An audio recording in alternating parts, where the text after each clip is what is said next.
Hi, my name is Dan, and um, I've kind of been asked to write a book about training for bilingual schools, and I'm definitely not the best writer. I tend to be more of a when I write, I'm more of a just the facts kind of guy, and not very engaging. So, as part of this process, I thought I would make some make some basically podcasts about uh, about the chapters in the book to organize my thoughts. A lot of times when I'm chatting, I have a lot better involvement, like get some anecdotes going or something, which doesn't happen in my writing almost ever. So, um, anyway, that's the point of this. Um, I've been doing language acquisition for about 30 years and language teacher management training for almost 20 and bilingual education for about 10.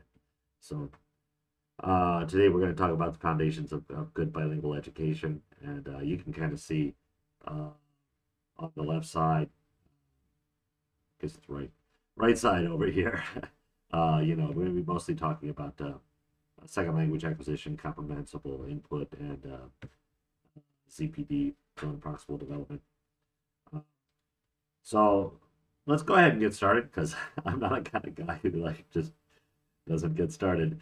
So you're gonna hear some whooshing as I switch over on my desktop between some stuff. So, uh, first thing we're going to look at is we're going to look at a blog from Dr. Olenka Bilash, and it's about Krashen's uh, uh, comprehensible input theory, which is kind of the basis of everything we need to do in a bilingual school. So, um, I taught language for quite a few years, and then I taught math in the U.S. and and then when I moved to bilingual schools, it became pretty obvious to me that teaching straight subjects doesn't work very well for students because most of our students are primarily language learners, and they need to both get on level content and the English language. So I had to pull in a lot of the kind of fundamental theories that I use when teaching English as a second language for a few years. And Crashing is kind of the basis of that. I've been a Crashing acolyte for 20 years, 25 years or so, um, before I was teaching when I was still a linguist for the U.S. government. So there are a bunch of hypotheses that revolve around this. So instead of making slides, I found some blog posts that kind of relate to this. So the foundation is the acquisition learning hypothesis over here, and basically, when I studied language in high school, I studied Chinese my last 2 years of high school. Um, I did basically what everybody does in high school, which is, have some vocabulary lists, and we have some conversations to model. Maybe we have some short readings to do, and yeah, I was amazing. I finished high school, and I was the number one person in my Chinese class. So as a real result of that, I got the opportunity. It's a long time ago to go to Beijing to study uh, to study abroad for about 2 months in Beijing. Which back then, 1986, it was Deng Xiaoping's era, and you know the open door was just opening, and China had been closed under Mao for forever. So it was kind of a big opportunity for me. I was really excited and really proud of the fact that I did really well in Chinese class, and I got there, and the very first day I showed up at the dormitory, and then I went down to the cafeteria. Didn't look like any cafeteria I'd ever seen before. A bunch of round tables, and I didn't know where to sit, and there was no place to get any food, so I kind of sat down by myself because I didn't know anybody. I went alone. About 10 minutes later, some worker from the cafeteria came out, from the back and asked me a question in Chinese, and I responded in Chinese. Can you say that a little bit more slowly, please? And so she repeated the question. So pretty obviously the question. 你要吃饭吗? So I did, what any good student would do. I said, can you say that again a little bit more slowly? And we went back and forth like this for a good five minutes maybe, until she ended up with 你要吃饭吗? Do you want to eat? And there's no way I could not understand that, even if I didn't understand a word of Chinese, which apparently I didn't. So despite the fact that I finished first in my class and got chosen for this this great opportunity to go to China, I couldn't communicate at all. And this kind of highlights what happens in a language, most language learning classrooms, is that we're learning language. We're basically learning language the same way we learn history. And unfortunately for us students, the brain is not set up that way. Language is an integral part of our brain. We have special language processing areas in our brain just to deal with it. So if we're treating language the same as history, we're making a big mistake. This is where Kreischen gets into the difference between language learning and language acquisition. So, when you were young, if you're monolingual basically, or you're not fluent in a second language, this is something you'll relate to. You just learn the language that you're immersed in, and it takes a long time. It takes years, right? I mean, you don't say anything for the first year, maybe the first almost 2 years, and then you really can't say anything of note for 4 or 5 years. So, but how does that happen? That happens by you just listening and watching, and people give you something and then tell you what it is, and then you want that, so you have to try to remember what that is. And this is all like a natural process going on in your brain. And a corollary to Kreischen's theory is the critical hypothesis theory, which says that we get a little bit older, this doesn't happen. But it's hotly debated whether that's true or not, and whether we can't learn that way, or we're just too impatient when we're 15 years old to sit around and have people speak baby talk to us for 3 years before we can actually communicate. Most people don't have that kind of patience. So in any case, we have a choice between either learning the language and learning a bunch of vocabulary, and then running some grammar forms, and basically running real-time translation through a bunch of layers in our head, get a thought in our first language. For probably everybody here is going to be English, and then figure out what those words would be, and then what you want to say, and how to put them in the right order, and then that stuff comes out either written or spoken. And the same way when we're listening or reading. Reading is a little bit easier because you've got lots of time to go back and check things that you did. But listening, it's like a river, and it just flows past, and you miss that. There's no way you're going to grab that water and get it back. So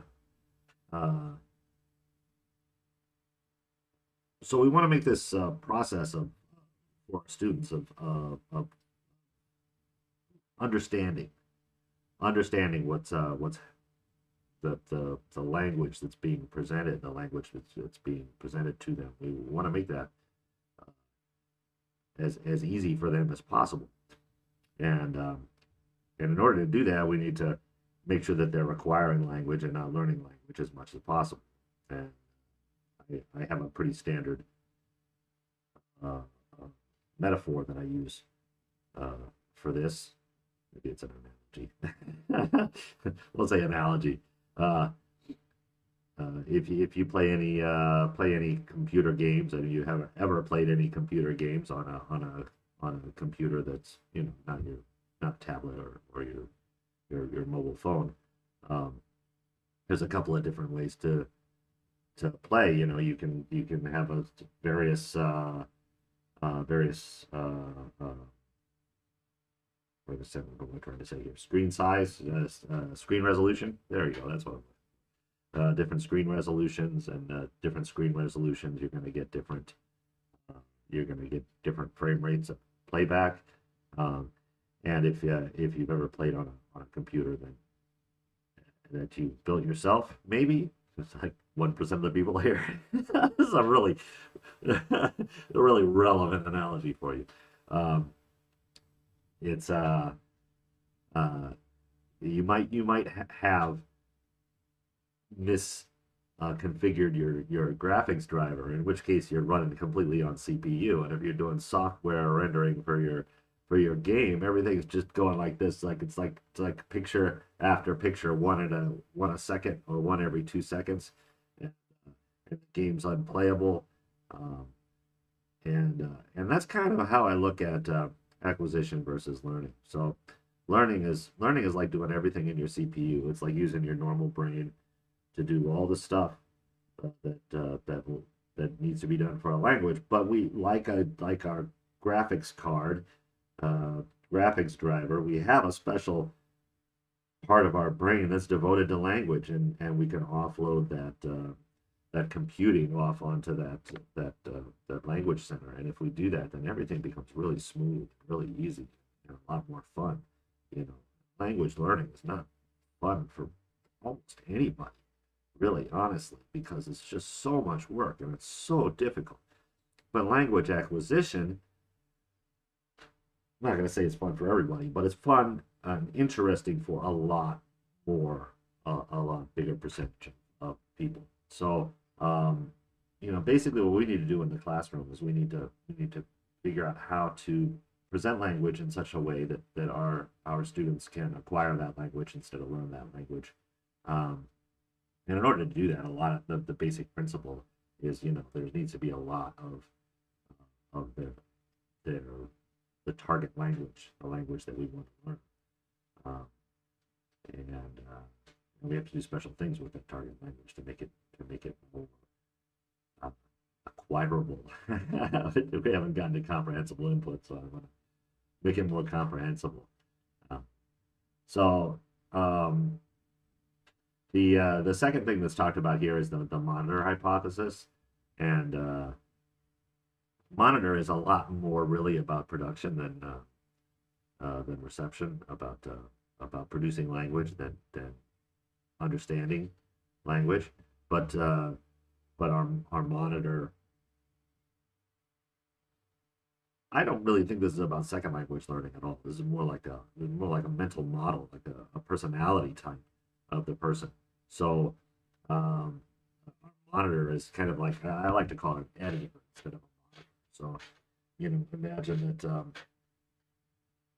imagine that you've got a writer for a newspaper or a blog, and they're going to they write a piece and then they send it off to the editor to be copy edited. You know, there are different kinds of editors, and you know, from ones that redline everything to ones that rubber stamp. And monitor is kind of the same way. In our brain, we're kind of parsing through and checking the writing or the speech that comes out for accuracy. Is that really what we meant to say? You know, and some people do that really well and speak clearly and coherently at a nice pace, and those are, you know, that's where you need to be. But there's a lot of us, me included, who are not in there. So I'm going to bring up a graphic from the monitor hypothesis and this is from Krashen's second language acquisition paper. Uh, you know, this optimal here in the table, you know, there's less hesitation, and they still use conscious rules, but not overly much, just enough to make sure that that things are going generally well, said generally what you need. But there are people like me who generally are hesitant speakers, tend to think a lot more about what we say before it comes out of our mouth, or before what we're going to write before we write. Um, and that makes communication more difficult because we're it's not that I'm it's not about self-confidence. It's not that I don't have any self-confidence. I'm just it's a personality type. So I'd like to make sure that what I say is correct. And so I have these hesitations in the middle of my sentences and stuff like that. And that happens in both first language and second language. And a lot of times, in my experience looking at kids, they speak the same way in both in their first language in L1 and target language in 2. And then there are the underusers, which people who just have just no filter, and whatever they think just comes out without any filter at all, and that can socially that can be a problem, right? But number two is as far as language use, they're not thinking about grammar at all, and not necessarily grammar rules, but does that really match what I meant to say? That's not something that really clicks for them, so communication for them becomes hard because they're inaccurate a lot of the time. They use words inaccurately, whether L1 or L2, whether first language or target language, and uh, and then they mix up the order of their sentences, because they change their mind in the middle of the sentence, and then they just finish with whatever. So, that's those are basically the three kinds of monitor users, and of course it's a scale. It's not binary. It's not trinary. There's not just three categories. It's a scale. And who is an appropriate user is maybe you're a heavy monitor user and you think that's the appropriate thing. So there is some opinion to this, but there is a nice sweet spot where somebody's able to check their language as they produce it, and still have a fair amount of fluency, which honestly I think I fail at. Our third hypothesis up here under Krashen's second language acquisition theories is the natural order hypothesis, and it says that kind of like babies, will get language in the same way. You find that babies throughout the world tend to speak the same few words first, and acquire certain kinds of language first, and then get different kinds of language later. And so this hypothesis basically says that pretty much no matter what the first language is and what the culture is, the first things that get said are basically the same, and they go pretty much in the same order. Development goes pretty much the same way, and really, this is kind of I want to say common sense, because kindergarten teachers, preschool teachers know that you start teaching things to kids in the here and now, right here, right around them. You don't start teaching them about countries far away. You start teaching them about things in their neighborhood. If you're going to do some kind of social studies discussion, and this is the same kind of way. The things that you interact with daily those are the things that you're going to learn to discuss, to understand first. So you're gonna learn about especially things like, it's kind of a common okay, so if we're going to teach English, and you are going to construct an English curriculum, teaching curriculum, starting off from zero, you might be tempted to start with present simple, I eat, I go, something like that. just because the form is a lot simpler. The mechanics are so much easier. But our brain doesn't really work like that. Our brain works on semantic meaning, so it doesn't much care that the form is simpler. It's much easier to start with the here and now and things that you interact with every day, which is one of the reasons why we talk a lot about classroom, objects and such in early language, uh, excuse me, early language classes. But it's much easier to get the form of like commands or talk about uh, present continuous, uh, present progressive if you're UK, I think, and what am I doing now? What are you doing now? It's a lot easier to start there because that's the here and now. So natural order hypothesis kind of works that way from concrete to abstract, basically. So next we have input hypothesis, and we'll be talking a little bit more about that in a second. But input hypothesis says that we need to be working with comprehensible. So you need to have as much exposure to the target language as possible if you're a student, but that language needs to be comprehensible to you. And you'll see this I+1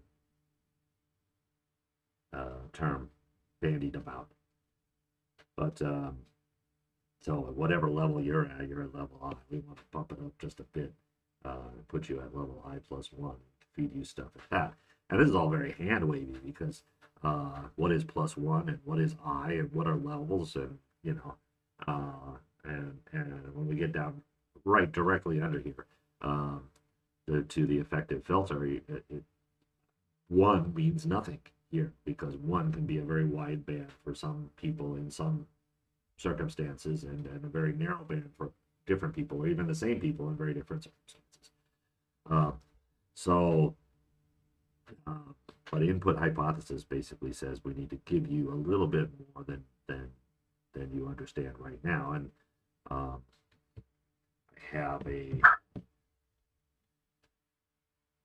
have something from SpanishPlans.org here. So let me go ahead and see if I can find this.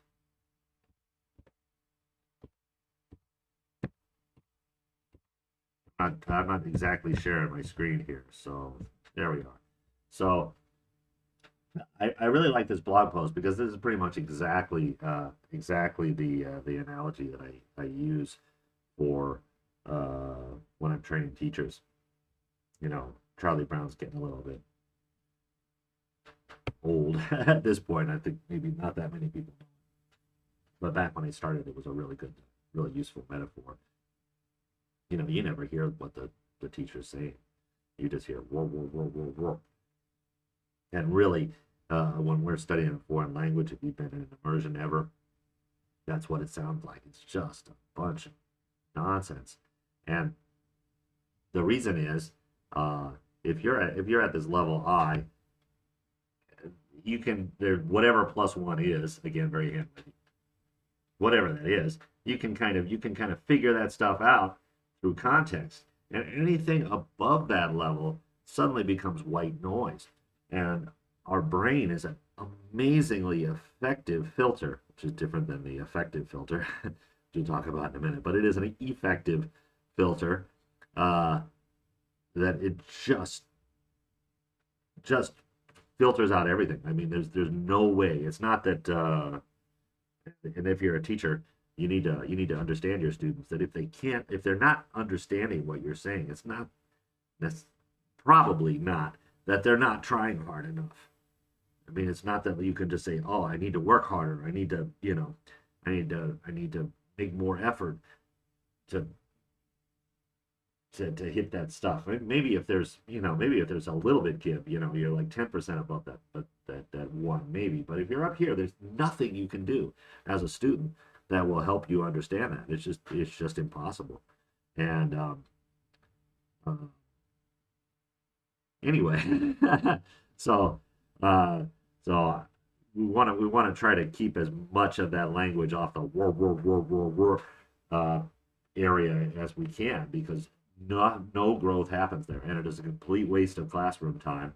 And if you are a subject teacher, that's terrible, because your students are not developing their language, and they're not getting the content that you are hired to teach them, because uh, uh, they can't understand it. So um, uh, this comes down to a point of how much you're in the target language, which for almost everybody here is going to be English. So how much English you speak in class, and there is there is a mistaken notion that complete 100% English in the classroom is desirable. I mean, if you can keep everything comprehensible, then yes, do it. And um, you want to maximize the amount of time in the target language in English for your students. But in the same sense, uh, we'll talk in a little bit. One of the ways to make language a little bit more comprehensible is if you have just random word coming in, you can especially for higher level stuff. In lower level stuff, you can use a picture or something like that. But for higher level stuff, you can just whip out a quick translation for that word, and then move on. And uh, kids will be able to follow. So, uh, point number 4 is you don't acquire language through output.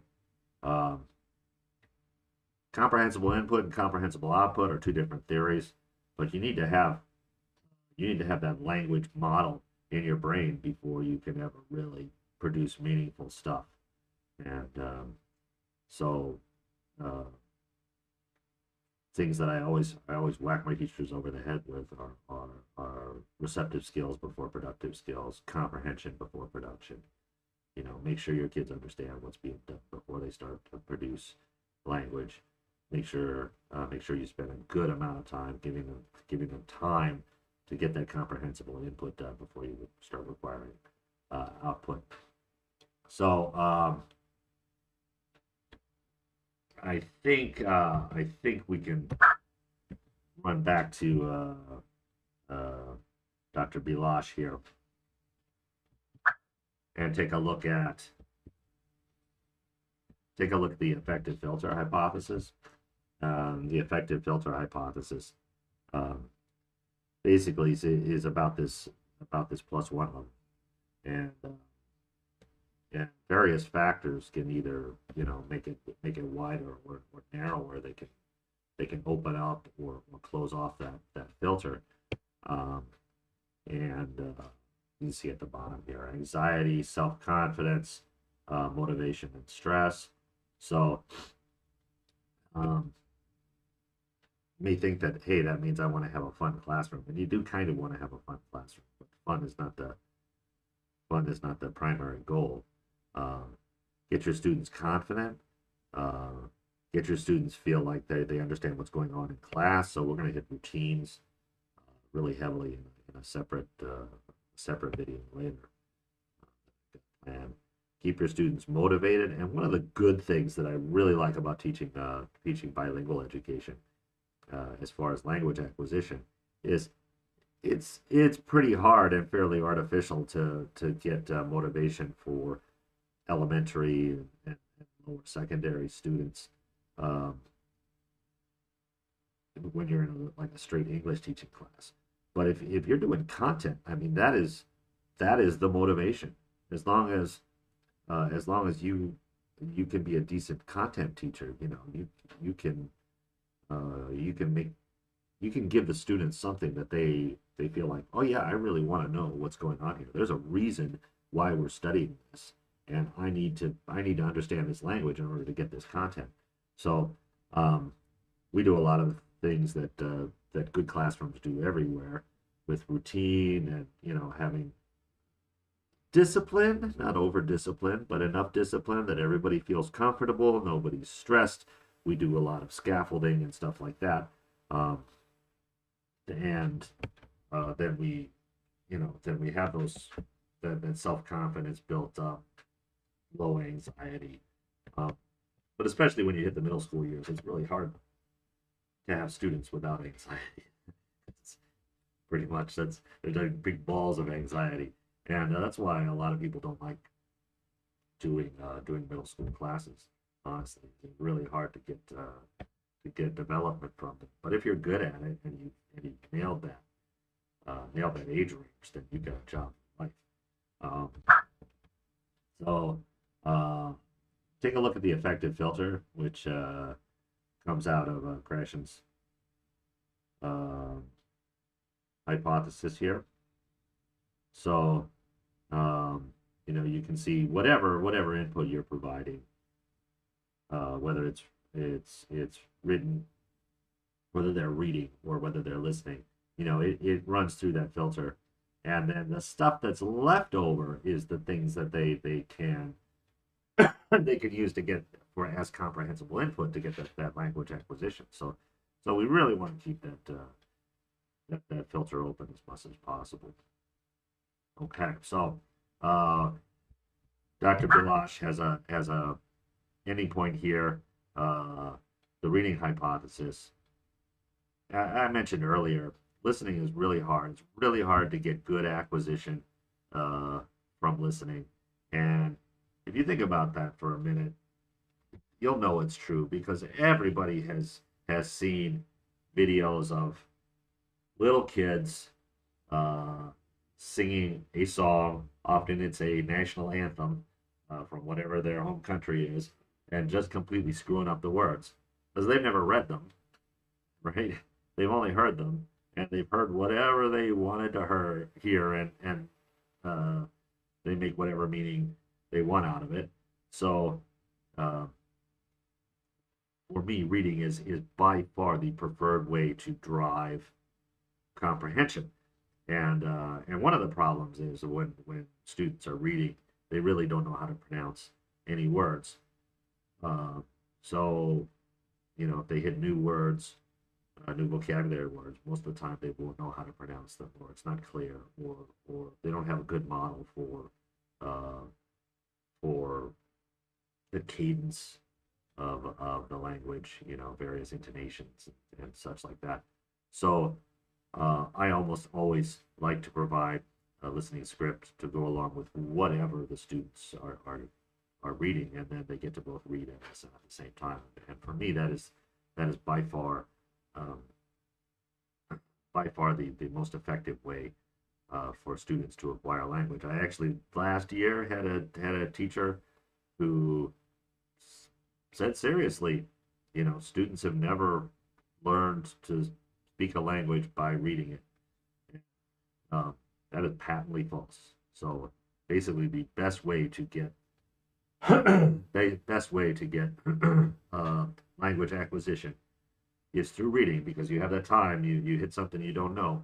You have the time to go back and reread it, and that's a new, especially grammar forms. New sentence patterns, something like that, an idiom, something like that. You may have to read that 3 or 4 times in context and puzzle over it. Go, oh yeah, I get that. So, so reading is by far the best way to get it. But if you have a choice for your students, definitely combine reading and listening. And we'll have a video on comprehensible output and how to drive output later. But most of what students need to do is they need to be able to understand what's going on in your content classroom, and they get that through reading, and that's other way. Okay, so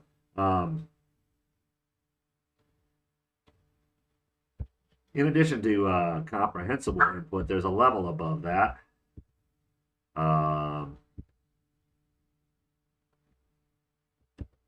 Hold on, let me get this here. There we go. So our compelling input is even more. and like I said, that I+1, that one, really varies. And one of the big ways that it varies is through motivation, and motivation for the student wanting to understand, in a lot of cases, the text. They really, really want to know what's going on here. Um, and they the best place that you can be.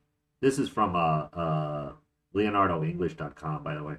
Uh, the One of the best places you can be is when your students really forget that they're in a second language. They want to know so much that they're really just focused on that problem and not the, you know, L1 to L2 difficulties that they're having.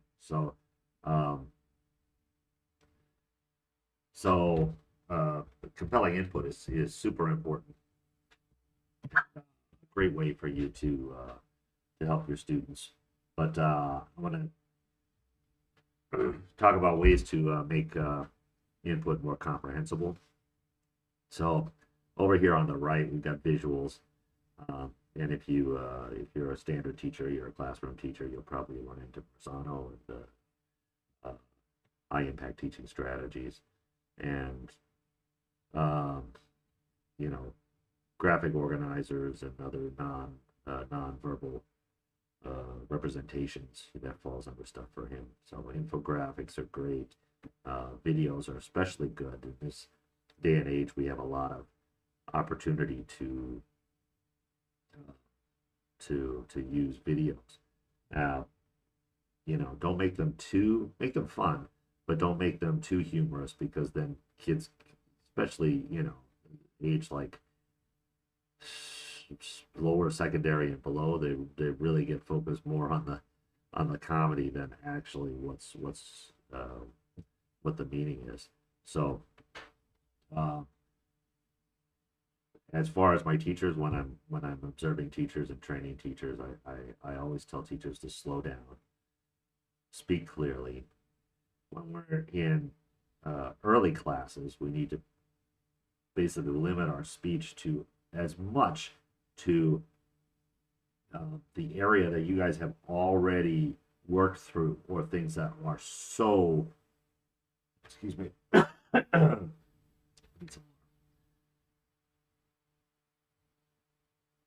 things that are so obvious from context, uh, that kids won't feel frustrated, won't feel stress about being submersed in a language that they don't understand. So when you're in a very, very basic class, you need to pull down the amount of vocabulary you're using. We're using very, very short sentences. As you get into a higher level classes, you can add more, but you still need to be careful about idioms and things like that. There are a lot of idioms that, cross culturally, it may not even make any sense to most people. So there's, you've got Americans and Welshmen trying to talk to each other, and they're using various idioms that neither of them know. They still can't communicate despite them both speaking dialects of English from birth. I guess most, maybe not, but you know what I mean. As basically the primary language of communication. So over here on the left, build background, prior learning, global concepts. Always be aware of the prerequisite skills, the prerequisite language that students are going to need to have in whatever class you're in, and make sure that you scaffold up to that point. You provide them work to get them up to that point. Academic tasks.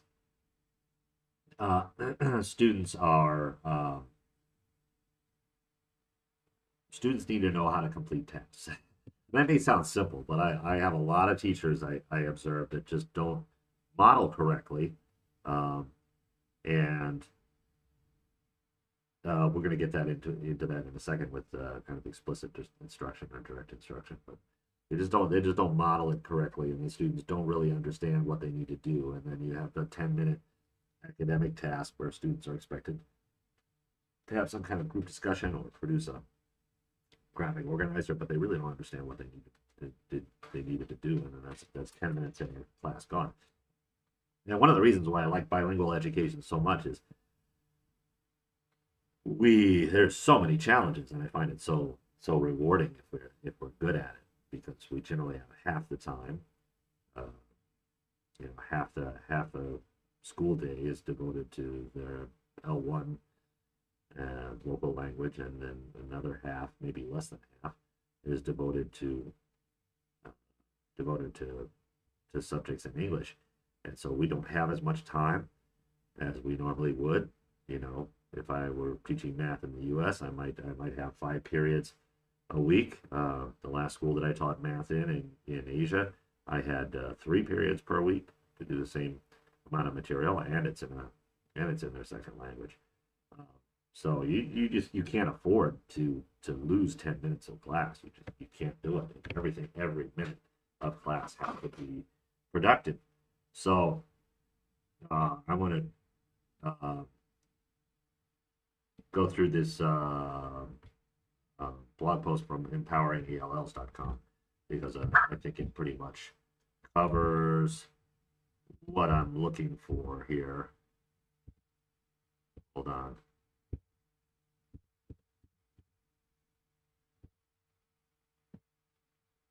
There we go. Okay.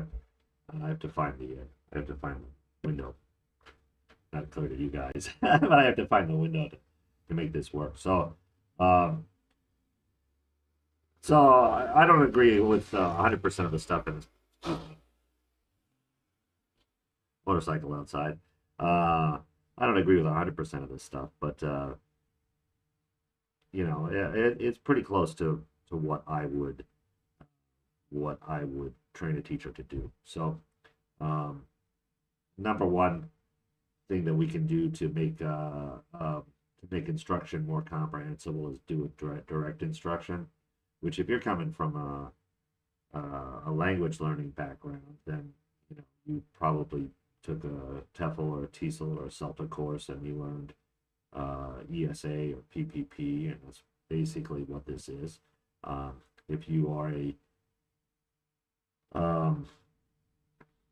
are a classroom teacher coming from a classroom teacher background, you learn I do, we do, you do, and that's basically what this is. They're similar, and especially I've taught a good 6 years of upper elementary and middle school science, and it's really intriguing to teach inquiry-based science. But in a lot of cases, your students are not going to get nearly as much from that language-wise as they would if you do a bit more direct instruction and try to alternate or find some days where after you've done enough direct instruction, the students really understand how to have the proper conversations. Then you can move into to inquiry. But I think that's why some teachers, not me, some teachers prefer international because they can do a lot more. But as I said before, I like the challenge of having to build up both skills and language at the same time, while generally having less class time. It's really challenging. So watch me do, or I do, or presentation, joint construction here we do, or controlled practice if you're doing a PPP model here. So the teacher will and even if I'm teaching science, or if I'm teaching reading, for me, I'll still have things like sentence stems, sentence patterns for the students to use, but we give them a little bit of freedom. We're in that gradual release of responsibility model, and we're giving them a little bit of freedom here. Coached construction. This is where there we go. That's where you do, Okay, so now they do a task which is not necessarily authentic at this point, but doable for them. It's that next step off, uh, and then that's less controlled practice. If we're in a PPP model, we're still in the second P, but that's a less controlled practice. They've got more freedom in their practice. And then the last stage that we're going to go in is here. You do. If kids have some kind of authentic task that they need to complete, a task that would look like they really would in whatever subject you're teaching. So, not yet, but a lot of times, my classes that I coach teachers on, the beginning of the class doesn't look very much like a home country subject class, but the goal is by the end of the class, especially by the end of a unit, that is much more in that model. So we're stepping kids up to. All right, so that's it. The last thing I wanted to talk about is ZPD here, because zone proximal development is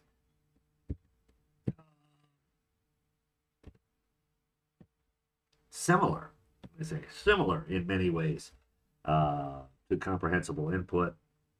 I+1, you know, the model is not that different, and the way that we bring kids up little by little to just that next step that they can do with the intent that they will get to the much higher step that was impossible for them. That kind of thing is similar, and having the skill to make input more comprehensible, to make your class more comprehensible, and to use zone of proximal development. These are all very related skills, but I just want to point out that zone of proximal development is not comprehensible input theory. And the reason is because we're talking about a dedicated part of our brain to, linguistic analysis, language processing. So, whereas for zone of proximal development, we're dealing more with skills. So, do the students have the skills necessary to do X? No. Where are they deficient in these skills, and what skills do I need to teach them in which order? And that's a lot different than trying to take down the complexity or provide context. But big picture, they're very much the same. And if you as a teacher can go into a classroom, and I titled this "The Basics of Bilingual Education." If you as a teacher can go in there and have that model for yourself, where you are able, the skills to take a year's worth of content, figure out what the students need to be doing in each month, in each unit, on a progress in that unit, break it down, figuring out what skills, what language students need to be using in each lesson, and in each lesson how to bring the kids up from where they are now to where they need to be at the end of the lesson. You're going to be a top 5% teacher. Seriously, if you know how to do that, you are going to separate yourselves from the pack, and it's a lot of work, but it's a lot of fun. So that's the end of my lesson for this one on foundations of good bilingual education. So I'll try to put out another one sometime this week. I've got most of them planned out already. I just have to find reasonable material to talk around. All right, so thanks for listening to me, and I'm Dan, and I'll see you later.